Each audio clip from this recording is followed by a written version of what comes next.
আমি বলেছিলাম আমাকে পানি খেতে দাও। আমি কে? হয়ে যাই আমি কে? আমি কে শুনবে? আমি হচ্ছি আল্লামা ফাজলে হক খাইরাবাদী। আমি যখন রাস্তা দিয়ে যেতাম তো আমাকে দেখার জন্য হিন্দু মুসলমান সবাই হাতিতে চেড়ে চড়ে উঠে চড়ে চড়ে আমাকে দেখার জন্য আমার বক্তৃতা শোনার জন্য আসতো। নারে তাকবীর। সেদিন কি তুমি দেখোনি?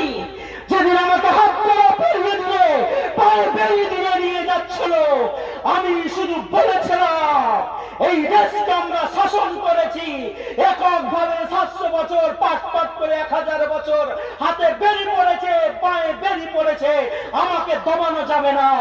আমি যখন যাচ্ছি একজন ভদ্র মহিলা বোরখা পরে দাঁড়িয়ে আছে, আমি বুঝতে পারলাম ওটা আমার স্ত্রী। আমি তার পাশে গিয়ে আস্তে করে বলেছিলাম হয়তো দুনিয়াতে দেখা হবে না, যদি মরে